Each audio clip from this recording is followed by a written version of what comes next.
Good morning. Standing here at the end of the trial and trying to put everything together is always, for me, very difficult because the burden is always very heavy. And your jobs are never, it's just never easy. Never easy. But we're here. And one of the things that I want to talk to you about is the words that you guys gave us. Not just me, but the state as well. Not just Mr. Taylor, but Jade's family as well. No matter what happens as a result of this, it is still a tragedy. It is still a very awful incident that occurred. And there is only one question that we have to answer. Is whether or not Blaise Taylor, in your minds and in your opinions, is guilty beyond a reasonable doubt.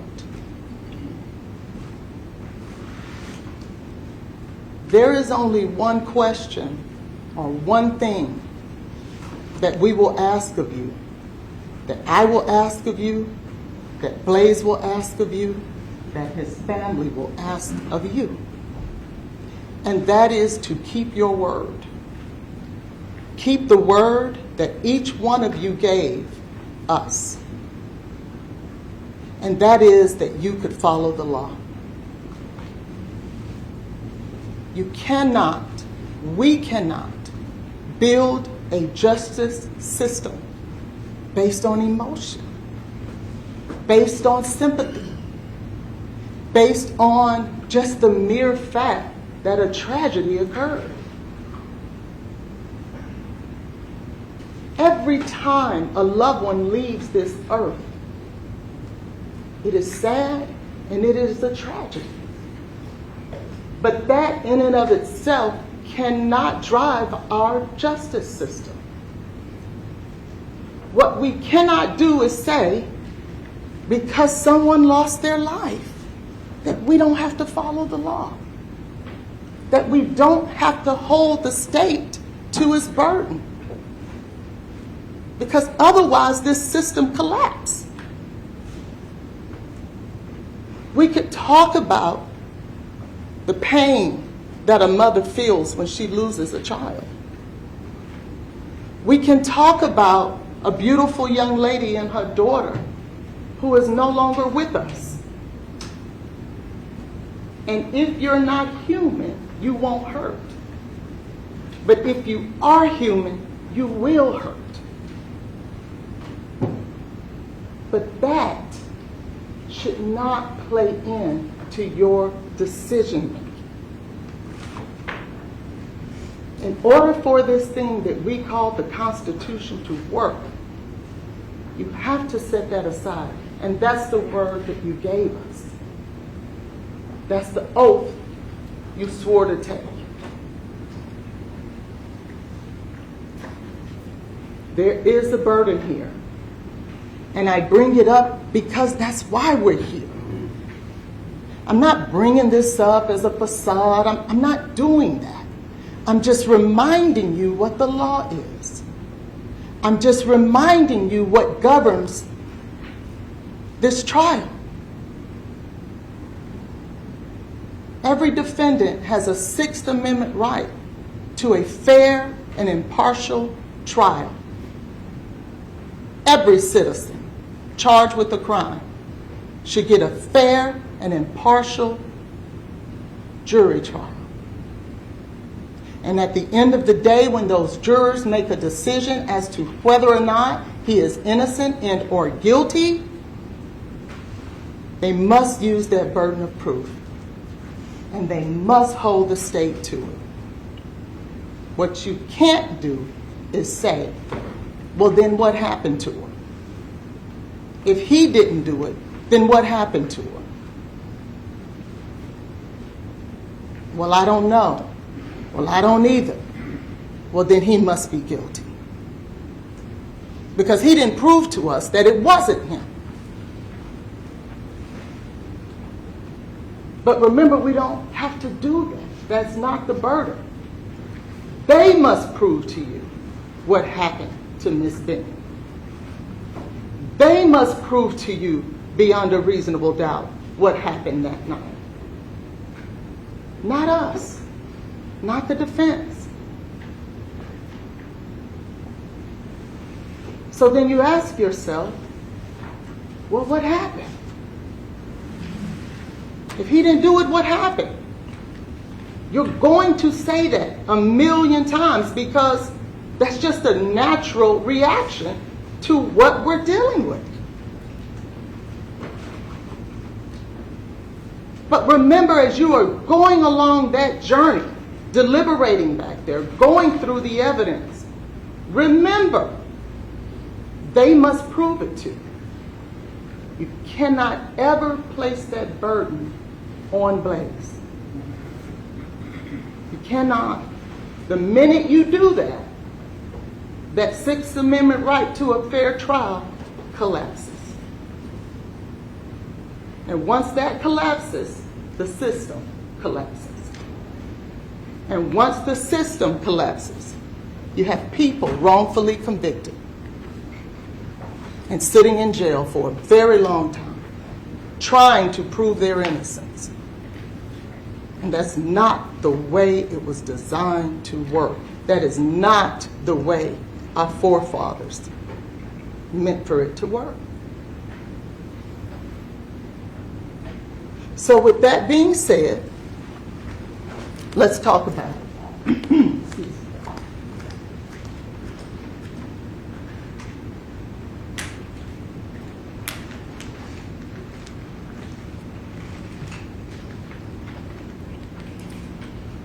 Remember, as we came in here on June 22nd, 2026, we dealt with an official finding of undetermined, the manner of death in this case, by the state's own medical examiner. She had the option to choose homicide. She knew the facts. You heard from Dr. Carney way before you did. And she couldn't figure out what the manner of death was. She landed on undetermined, and she's still on undetermined. Now you're tasked with whether or not you can take it over the hump and move it to murder beyond a reasonable doubt.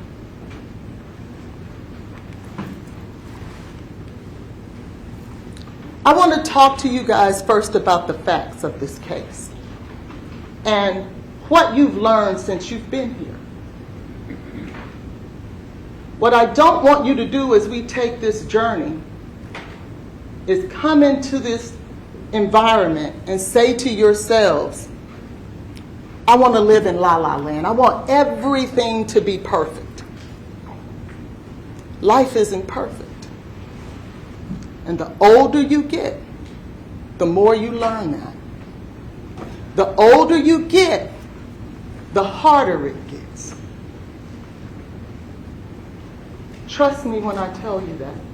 And those of us over the age of 50 can tell you about things that we experience in life that are good, that are ugly, things that we've learned along the way. How we treated people in the past, how we interacted with people in the past, how we respond to people in the past, and how we respond to people now. You learn along the way. But what life isn't is a perfect cookie cutter La La Land. That's not life. So let's talk about Blaise and Jade.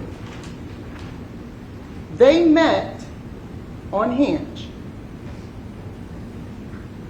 They dated for a little while in terms of, I shouldn't say date, they interacted for a little while, but never really met up. And remember, these are young people. They had casual relationships, not just with each other, but with other people too. And it wasn't just Blaise that dated other people. They both dated other people. They were adults. They were consenting. Nobody did anything wrong because everybody agreed that you can date someone else and you could date someone else. We may not want to live our lives that way, but that's the way they chose to live their life. So when you hear the facts about Blaise texting someone else, that was nothing against Jade because she was okay with it. So don't let the state make you think that because he was dating someone else and he texted that other person, that was something nefarious or wrong. It wasn't. He didn't have to hide that. She knew that. Najee told you that. She said it to the police officers. She said they weren't dating like that. They weren't exclusive. So no matter how many times the state tells you that Blaise was texting another woman, there's nothing nefarious about that. And that has nothing to do with whether or not he committed murder. So don't go down that road trap. Stay focused on what you're here to do. And I want to be clear when I tell you that when we are talking about facts, if you remember, in voir dire, I had a slide up, and it had facts and blame. And I asked each one of you, would you be okay if sometimes facts were ugly, but I needed to share that with you so that you could have all the facts to come to a decision? It would be unfair to Blaise if you didn't have all the facts. So don't think that those facts that we're putting before you are there to put blame or shame on anybody, because it's not. But it would be unfair for you not to have all the facts so that you can come to a conclusion, one that makes sense based on the evidence in this case. Because that's how you get to a solid verdict, is because of evidence, not of sympathy, and not of being angry because I want to give you facts.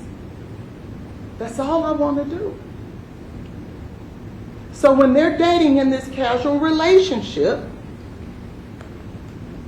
they knew each other for less than 90 days. That's a fact. They met up in August, and before the end of the month, they were having sex. That's a fact. And they were having sex without a condom. That is a fact. And we know that because otherwise she wouldn't have been pregnant and thought it was Blaise's. So when she finds out that she's pregnant, she and her best friend are trying to make a decision about who the father was. Because at that time, she wasn't sure. And we talked about that with Najee. And to me, I think that that is a crucial fact for you to consider. Because if she wasn't sure Blaise was the father of the baby, neither was he. So you would then have to believe that he would kill her and that child, not even knowing if it's his or not. That's a fact. And so she tells him she's pregnant. And he's not happy about it. She is. And that's great. There's nothing wrong with that. But Blaise, on the other hand, with only knowing her for 90 days, maybe He's not happy about that. I guarantee you he is not the first human being that in his 20s had a unexpected pregnancy pop up and he's not happy. I guarantee you he is not the only human being who's ever felt that way. And they want you to believe that that's just a horrible fact that would give him motive to kill her and the baby. Most folks in their 20 years, who is in their 20s, who get someone pregnant that they don't know within 90 days, I'm willing to bet at least 50-50, are not happy. That's real life stuff. That's not a nefarious fact. That's just real life stuff. And that's what I'm going to talk to you today about, is real life stuff. Because if you remember, you heard from Nigeria, they were talking about possibly going to Indiana for an abortion. Remember, Nigeria was saying it was 2 weeks, 8 weeks, you better make a decision and make it quick if that's what you want to do. And she said, yeah, I do. I need to make that decision. You heard that testimony. Eventually, she landed on having the baby, which she has every right to do. But somehow, it's okay for her to consider abortion. But it wasn't okay for Blaise to consider it. That's not fair. Don't let them turn that into a nefarious fact that will automatically get you over to murder. They both considered it. It was just her window was shorter than his. And it would be unfair for you to punish him if you don't punish her. So at some point, they talk about it. Apparently, Blaise was still in the position that he was in, even though she had changed her mind. And she, with the strength that obviously she has, or had, said, look, I'm not changing my mind. You've made your decision. If you don't want to be part of this baby's life, kick rocks. I'm good. And he said, okay. You don't see after that, because Najee, I asked her those questions. You don't see after that Blaise constantly calling her, trying to convince her to have an abortion, trying to manipulate her into having an abortion, blowing up her phone, smoothing her out. Because if ultimately his plan was going to be to try to kill the baby, it would have made way more sense to do it up front than wait till she's almost 6 months pregnant. Why would you wait until somebody gets 6 months pregnant if that was your plan all along? Remember, she came back in contact with him, with her, December 31st. So he's going to drag it out and let that fetus get 2 months bigger?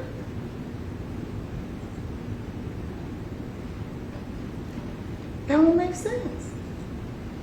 He could have done that a whole lot sooner. That would have made sense.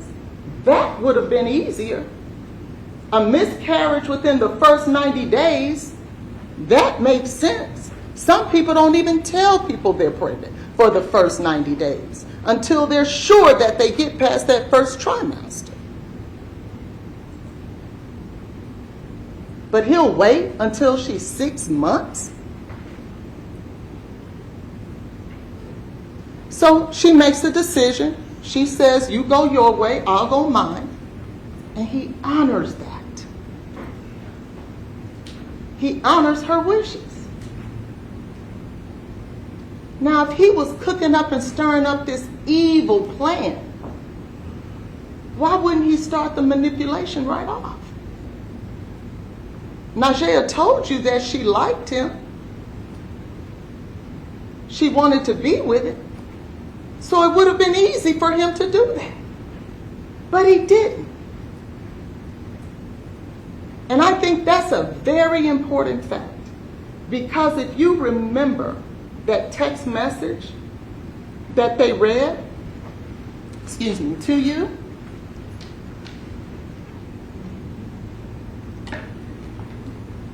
I want to remind you of that text message.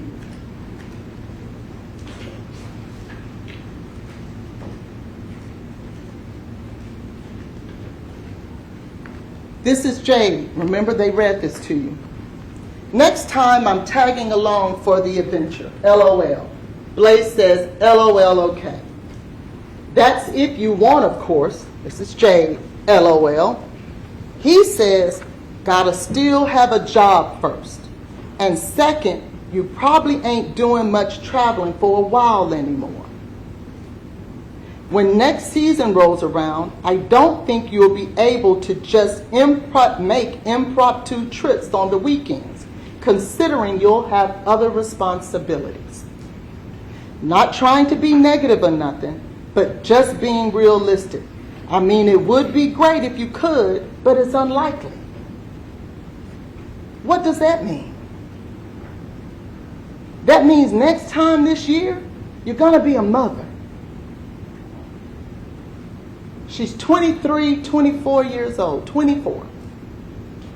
You're going to be a young mother. And that comes with a whole lot of responsibilities. So start getting your mind right. And if that's going to be the mother of his child, let me give you a little advice. Men who handle their business, they want women, the mother of their children, to handle their business so that they can set a good example for the child that they're raising. Don't let the state turn that into some kind of, oh, he was so mean. No, he was telling her the truth. And those of us that are mothers, we know the responsibility it takes to raise a child. There are often times you miss trips because you got to stay home with your child. You don't get to go away like you used to when you're single. You need to start thinking about those things. The lifestyle that you live, hanging out with your friends and drinking and having a good time, that's going to change. And that's what he's telling her. Not to be mean, but to be real. What's wrong with that?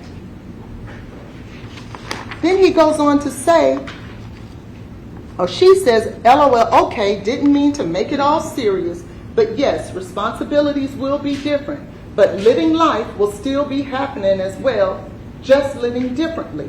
And I understand the realistic thinking of it as well. It's part of the big change, she says.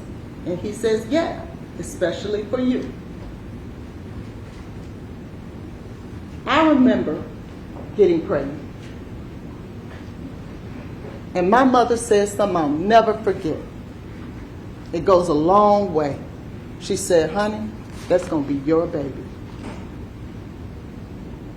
Because it's nothing like a mother with their child. Daddies love their children, yes they do. But they don't love them the way the mother does. That mother gets up every morning. That mother got to comb hair. That mother has to get that child out there. And yes, the father should participate as well. But the reality of it is, men don't come close on the daily activities that a mother does with their child. That's real. It's probably something he saw every day with his own mother. And she says, of course, wasn't trying to get into a serious talk for us, sorry.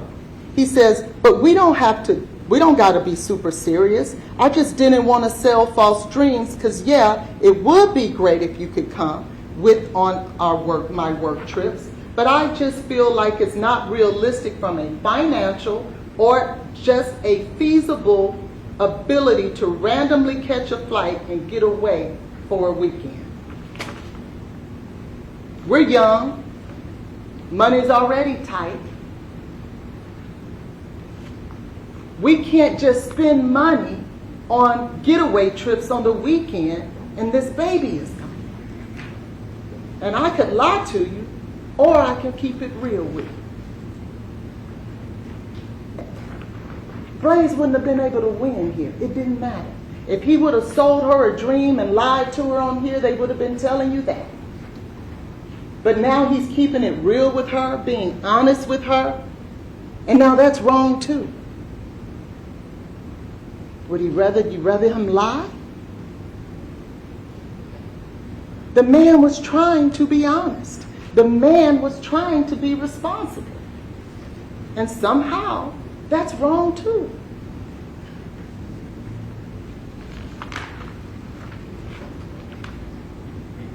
It's no big deal. I know you wasn't meaning it that way, but I just didn't want to be like, oh yeah, I'll bring you on the next one next year, knowing that it's probably a lie. She says, totally understand, babes. It's not like it can never happen because I'm having a baby, but realistic, it wouldn't be able to on the fly. Planning out things will always be an option. Life doesn't just stop because of it though. Laugh out loud. We're still going to have one, just living different. He says, I hear you, but you can't minimize how much things are going to change for you. You've got to be realistic that things are about to be hella different for you and will change drastically. Your day-to-day life is not going to be the same. Yeah, life goes on, but it's forever altered and changed in a drastic way. I'm not saying it's over or anything, but it worries me sometimes when you downplay it and act like it's no big deal. And I know you always want to be super optimistic and stuff, but I feel like you need to be honest with yourself about the situation and know what's down the road for you. Now let's back up with that. He says, it worries me sometimes when you downplay it. That means there's something that has gone on in the past that has caused him, with the woman who is potentially going to be the mother of his child, to start having serious conversations with her. Hey man, let's plan this thing out. Start thinking right. So there's something going on there that made him feel like he should have this conversation with her. If that's going to be the mother of his child, what's wrong with that? In fact, that might be good.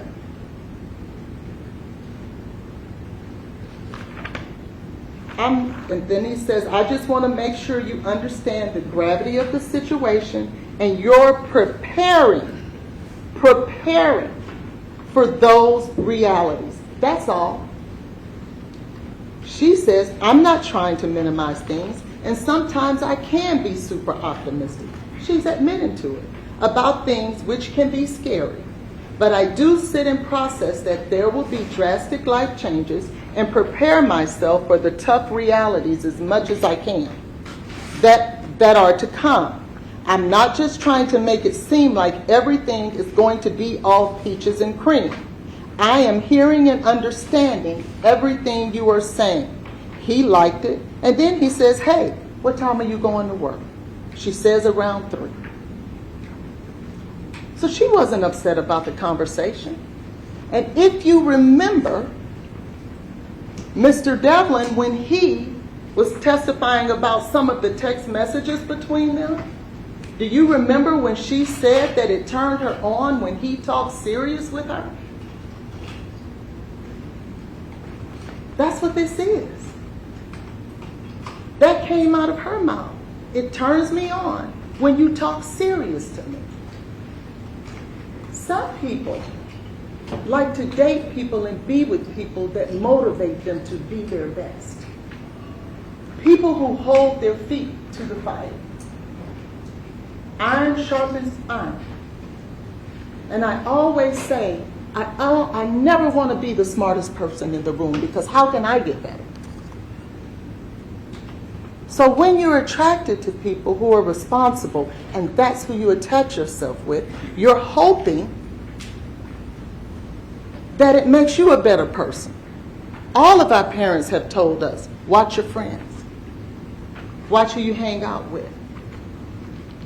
Look at the 5 closest people in your life, and you'll see your future. So she wouldn't have said that she's turned on by having serious conversations with him if she wasn't. And so that was the nature of that conversation.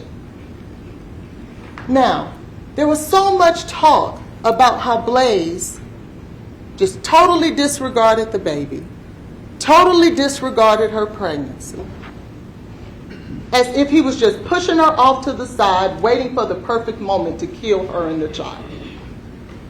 Because if you notice the tone of that text message conversation, it was talking about the future. Why talk about the future if your plan is to kill her anyway? You wouldn't even have to have those conversations. You could just continue to make her feel peachy and creamy. You don't make plans and you don't try to help the person become more realistic about what it takes to be a mother if it's not your intention for her to be a mother. That doesn't even make sense. So I wanted to show you a few things because we didn't get to show you everything in the phone, because if you remember when I asked Mr. Devlin, was there a whole lot more in there? He says, yes, we only provided a sample. So some of those text messages were, Blaise told me last night he signed up for monthly subscriptions of diapers from this company, Kudos, LOL. Why would he do that if it was his intention to kill the child? Didn't you ever state at occasion you knew that he and Ms. Benning talked about naming the baby Jim? Do you remember when I asked Najee Jackson that? And she says, yes. I said, well, that would be involved with the baby, wouldn't it? She says, yeah. Because remember, her name is Jade, his name is Blaise, and so they were going to name the baby Jim. That's being involved. It may not have been to the level that she would have wanted it. And I guarantee you yet again, if we're talking about real life, there's a whole lot of women out there who would love for their significant others to be a little bit more involved with the child. I certainly know that I would. Here, does Blaise rub your belly? LOL. Sometimes. If he's planning names, buying diaper subscriptions, and rubbing her belly, then what we're really talking about is that he wasn't doing it on the level that maybe she wanted it. It wasn't that he wasn't doing it at all.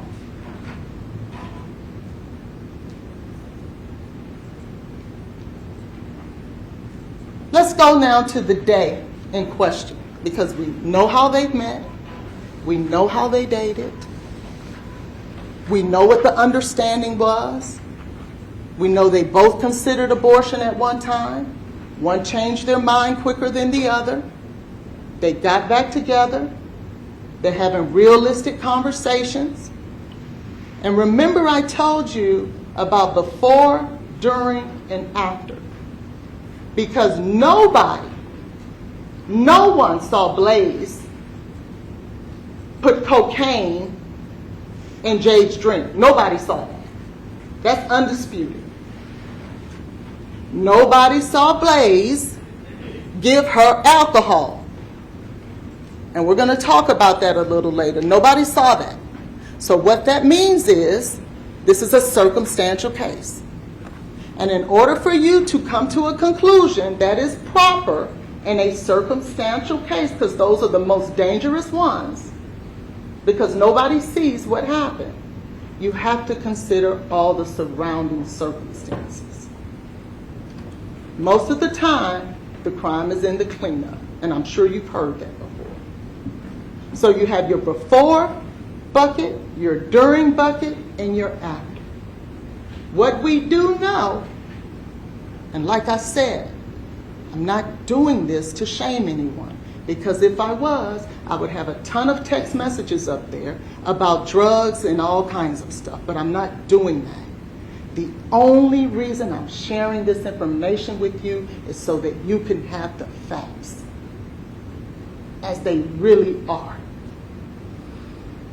So when we talk about before, there was only one person involved with drugs, and it wasn't Blaise. You didn't hear any evidence of Blaise purchasing cocaine, smoking weed, doing mushrooms, getting drunk, drinking alcohol. In fact, it was the exact opposite. The evidence you heard is that Blaise does not drink and does not do drugs. However, what you did hear is that Jade does drink to the point that she gets drunk, and she does drugs. So that's before. Remember, this is circumstantial, so you consider all the facts surrounding it. Jade invites Blaise over. This is important because Blaise didn't know that Jade was going to invite him over that day. He had just seen her the day before. Remember, they had gone to the Waffle House. So there were 2 days before that he was with her, that he could have pulled off the elaborate plan, but he didn't. And so spontaneously she invites him over again. This is the 3rd day in a row now. And so you see here also, will you be free around 7 o'clock? Yeah, I fell asleep watching Outer Banks, then woke up to gun firing on the show. But yeah, I should be. LMAO, woke up confused, ASF. Okay, I'll have plans for us. You can come dressed, comfy to my house. Okay, sounds good. Sweet, I am getting off now, she says. And that is at 3:50. And he says, how was work? So now this spontaneous plan is 3:50. He has 3 hours to cook up the elaborate plan to kill her. Because remember, he didn't know she was going to ask him to come over that day. So he comes over. When he comes over, it's 7 o'clock, he's there, and then Nigea and Keontae shows up. He didn't know that, right? Now, if all the while it was his plan to kill her that night, you would think that once Keontae and Nigea showed up, if he had any kind of sense, he'll abort the plan. But no, he's brazen. Even though her best friend came over, saw him in the apartment alone with her, almost 6 months pregnant, 25 weeks, I believe the autopsy said. He decides, I'm going to go ahead with the plan and kill her anyway. I know they saw me in here. Doesn't matter. I'm going to do it anyway. And so they eat. Nigea and Keontae, they come, they talk, they interact. He invites them to stay. He invites them to stay. Why would you invite them to stay if it's your plan to kill her? So you can have witnesses? No. So they stay, they talk, he's shuffling Uno cards because the murderer who doesn't drink or do drugs plays Uno and then kills pregnant women on his downtime. And then they leave, and then they talk and they dance. They take selfies, and then the call comes. It's 9:29. The first call from Nigea. And the reason I wanted to lay this out this way was because there's been so much talk about this elaborate cleanup that he must have done. And I wanted you to see that there was no time for that. Because now we're in the during phase. And so 9:29, Najee calls, and that call lasts 6 minutes, 9 seconds. That takes us to 9:35 and some change. And I think the interchange between that time and when he calls his father at 9:38 and 12 seconds is about 2 minutes. Now, mind you, Jade is having a medical emergency. All kind of things are going on. She's foaming at the mouth. She's shaking. She sounds like she's snoring. They tell him to get a towel, go wipe her mouth, put her on her side. He's trying to tend to her. But he's being punished for that. And if he wouldn't have tended to her, he would have been punished for that. But even still, as he is calling, or in the call at 9:29, when Najee says that she's saying, "You put something in my drink." What did you put in my drink? Do you remember the text message that Najee sent as a result of hearing "you put something in my drink"? Are you talking to me? I want everybody to think about your best friend. And your best friend calls you on the phone. I want you to envision that. And you pick up the phone and you say hello. And they tell you, on the other phone you hear, "You're stabbing me. You're shooting me. You're killing me." Are you going to say, "Are you talking to me?" You know they're not talking to you. You're going to say, "What's wrong? What's going on over there? Do I need to come get you? Do I need to call 911? That's a natural response. But instead, you send a text saying, "Are you talking to me?" Remember, nobody else heard exactly what was going on that phone call. Nobody but Najee. So let's look at the facts surrounding that. As much as she says that this was the worst thing she's ever heard, her friend was in so much danger, so much distress. It was horrible. It was scary. She knew, because she just left there. She knew that he was in that apartment. She was in that apartment alone with the man who was trying to kill her, according to her. But she doesn't call 911. Instead, she calls Keontae, who only met Jade twice. And apparently he gets on the phone. They're talking. At least he says he could hear her trying to talk. So if she's trying to talk, Dr. Ola Sugar told you she has to be breathing in order to do that. Remember, Keontae actually said he did hear her voice. But even with that, as dire straits as Najee explains that it is, he goes out with his buddies anyway. Think about that. If it was as horrible and dangerous, why would this guy put his clothes on and go on out anyway? And then remember, Najee, immediately after hanging up, calls Jade's mom and shares with her what she heard, what Jade said. And notwithstanding that, Jade's mom sends Blaise a text and says, "Oh, the baby's good, the heartbeat is okay."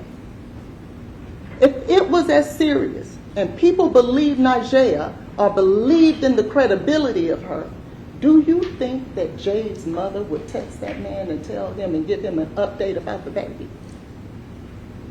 Are you going to text the man who's just been accused of killing your child and give them an update about the baby? Are you going to do that? There's something not right about it. But that's what happened. And so, right after that phone call, He calls his dad on the phone with him for 30 seconds, because that's what he told the police officer, that he talked to his dad, and his dad said, "Call, son, hang up with me and call 911. What are you doing on the phone with me?" He does that, and within 16, so if that call lasted 30 seconds, that takes us to 9:38 and 42 seconds. And at 9:38 and 58 seconds, Blaise is on the phone with 911, and you heard that call. You heard the desperation in his voice. He didn't know the address to give the man. You remember that interchange. So the only way to get the address would be to run to the front to get the address. And if you remember what he says, I want you guys to pay attention to this. He said the address is 1522-1550 Lebanon Pike. Most of the time when people give an address, it's only one numeric value. It makes sense that he ran to the front of the apartment or the condominium complex, because that's the exact address he gave them. So then, after that, I went the wrong way. Then he gets off the phone with 911, and she calls back. So if it was 6 minutes and some, I'm sorry, the 911 call was almost 9 minutes. So that would take him right around to 9:47, and Nigeria calls back to Jade's phone. And he answers. He didn't have to answer. It was Jade's phone. He could have said, "I was dealing with an emergency." But he picked up the phone and gave her an update, doing the responsible thing. Then after that, that call lasted about 2 minutes, she says. That takes us to around 9:49. EMS arrives at 9:48. And if you look at that slip from the EMS, because you'll have the right to look at the evidence, it's going to show you that EMS arrived about 9:48. And you heard him say, "I can hear the sirens. I think I can hear the sirens." And then he goes out and runs to get them. Remember, on the call, the man says, "Put her on her side." So he did that. Then if you remember, as much as she didn't want to, she told you that Blaise ran out to meet them, at least at the door. So perhaps she rolled over while he was gone. We don't know. But nobody's calling 911 and doing all those things to help, only to put her on the side and try to kill her. So by now, EMS is there, so the time for cleanup is gone. Where was all this time for him to clean up? It's not there, because remember, those selfies was less than 60 seconds before the emergency call. The time just isn't there. So that's during. So when we think about during, there was only one person who called 911. Only one. As sick and as dangerous as it was described to be, only one person called 911. Frantic, running to get the address, doing everything that he could do. That's during. Now let's talk about after the investigation. Listen. What's unfair is 3 years later, Blaise is now held responsible to try to prove himself innocent, when one, that's not the law, and two, a lot of the evidence is gone. That's unfair. How can I prove my innocence when Detective Reese said he let the video surveillance camera get erased? How does the lead detective not get that surveillance camera that would have showed Blaise coming and going, Najee and Keontae coming and going. If he really ran to the sign, we would have seen that. If he came there with something in his hand, alcohol and or cocaine, perhaps we would have seen that on the video. If somebody else showed up there that day, perhaps we would have seen that. But they allowed it to get destroyed. Blaise didn't know that. Remember, he didn't get arrested for a year later. If he knew the burden was going to be shifted from what the law was, then maybe he would have done the investigation himself. But he was trusting the police to do the investigation because that's their job. And we know that she met with the drug dealer that day, albeit it was for Mario or whoever it was for. If this is a drug overdose, I really want y'all to think about this. If this is a drug overdose, why wouldn't the police officer go talk to the drug dealer? If it was a financial crime, you chase the money. How in the world, in a drug crime, you don't bother to speak with the dude who sold her drugs that day, whoever it was for? Whether she met up with him or not. That's not for us to have to figure out. But he didn't. So now you don't talk to key witnesses. And there were other drug dealers in her phone too. They didn't call any of them. You let the surveillance video get destroyed that possibly could have exonerated him. But we'll never know that. And now he will be punished for it. You let the cup that was supposedly the missing cup, the crime scene investigation team, they didn't see it. It was on the counter. Somehow we missed it. But all along, there was this missing cup that Blaise must have taken because he cleaned up. We already seen there was time to clean up. And he had taken the cup with him. The whole time, Detective Reese had to tell you, we missed the cup. It was there the whole time. Well, perhaps if Blaise knew one day he would be sitting here facing felony murder charges, he'd have had the cup tested himself. But he can't do that now. And he shouldn't have to do that now. Because that's not the law. That was their job. And if it was cocaine in it, they would have known it. But they did take a bunch of glasses. They took all kinds of things from out of their dishwise. And there wasn't anything on it. Anything. And think about this. Remember how they talked about all this cocaine? One thing they cannot get away from is that she had coca-ethylene in her system. They can't get as much as they would love to. They told you first it was coming from vanilla extract. Don't do that. Don't believe that. Or two, because of some of the treatment she got at Vanderbilt. There is no treatment at Vanderbilt that leaves you with coca-ethylene in your system when cocaine and alcohol come together. That means, think about this, that means that he would have had to put cocaine and alcohol in either her water or her lemonade. And the chefs have sensitive palates. They taste food. That's what they do. They'll taste something and they'll tell you what ingredient is in it because they're trained that way.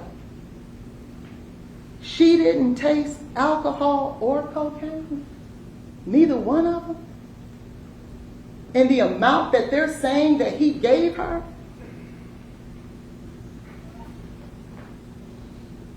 Does that make sense? How do you do that? How do you put that much cocaine in somebody's drink and alcohol? And they come out saying it tastes funny. It's going to taste a whole lot worse than just funny. You're not going to keep drinking it. And according to the state, it was so much that it caused this overdose. So she kept drinking cocaine and alcohol, the chef, and never, ever noticed it? No. So then we go to the fact that first, Lauren Weber went to the scene.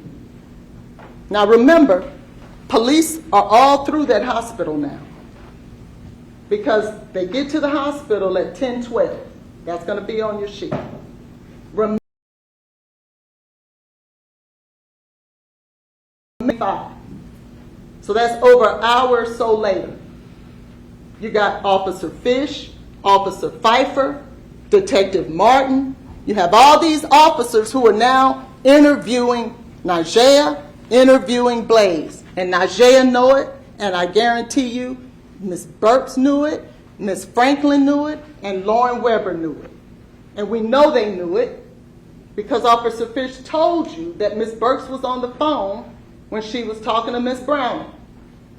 And she said that they told them the detectives are coming that night. But Lauren Weber remembers the significant other of Mario, the one who asked her to go get drugs that day. The first person in there is Lauren Weber. And she said, don't get lost on it, she said, all I did, I didn't touch anything. I grabbed the keys, blew out a candle, and left. But Officer Reese told you that she said she removed belongings too, and that she looked all throughout it. You can't do both. One of them is not true. Either you went in and grabbed keys and just left, or you went in there and grabbed belongings and looked all throughout it. And if you did that, why lie about it? Just say what it is. Unless you had something to hide, or unless you went to get something. Then notwithstanding that, now you have detectives on the scene. And Officer Fish told you that she told Ms. Burks and Ms. Browning, this scene is on lock. Nobody in, nobody out. But the truth is, nobody should have had to tell you that. Because if he did it and you think he did it, you want to leave that scene just the way it is. Because he may have made a mistake. And I want those officers to be able to catch that mistake. I don't want to touch it. Jade doesn't need to go back there that night. She's in the hospital. We're going to lock this thing down because we're going to catch him. I know he would have made a mistake. They went in there and they removed evidence and they manipulated evidence by moving it from here to here. Why would you do that? And they said, oh, well, the officer gave us permission. And then you remember Detective Martin getting on the stand? And then he said, oh, I may have given them permission. And Mr. Joyner said, well, didn't you send me an email yesterday saying that you didn't? What changed? Oh, well, this morning when I got here, things changed. Okay. Don't allow that to happen. That's not right. Because what detective would tell a woman and 3 young girls, y'all go do the investigating for me, let me know when you're done and what you come up with? That doesn't happen. That doesn't happen. And then you have the only other eyewitness, the only other person in that house. He should be just as important as Najee. All right, Ms. Hollins, you need to be wrapping up your argument. And Detective Reese, yes, sir. Detective Reese said, I like to bring people in to talk. But I didn't bother to have Keontae came down. I just called him on the phone. And Keontae wouldn't tell you the truth about his theft conviction. And he told you, because he didn't talk to anybody there that night, even though he went there. Why not? He said they didn't have security. There it is right there. Why didn't he talk? I don't have a lot of time left, so I'm going to go through it quickly. You don't have any time left. May I have 5 Wrap it minutes? up. Yes, sir. You got 1 minute. I've given you the investigation. That's the towel he took. I got 60 seconds. I'm going to do my best. That's the towel he took. That's where he got it from. If he was cleaning up, he would have fixed those towels. But he didn't. That's the surveillance video. That's that missing cup. It was sitting there the entire time. No one in, no one out. That's the V8 bottle. It wasn't in there. You see the lemonade, you don't see the V8. And on those other pictures, you don't see it either. So, that's the communication log. Cocaethylene is in the system. You're going to have the reports. It's there, and it was there in the vomit. And all of these doctors told you that. And the autopsy report at the end of the day, don't forget what I've shared with you. At the end of the day, even the medical examiner can't come to a conclusion. And with all these surrounding circumstances, how can you? Now, I told you that when you get back there, you're going to be tired and it's going to be long. And you promised me that you would not let anyone change your convictions of what you believe, no matter how long it takes. Because you said if they can't make a decision in the most important affairs of your life, that you wouldn't let them do it for Blaise. I thank you so much for your patience and for being here. And the Taylor family does as well. I won't get back up here and make another argument because we don't have the burden, they do. So when you get back there, you make the argument for me. Thank you. All right, Edie, we're going to argue on behalf of the state. Yes, Your Honor.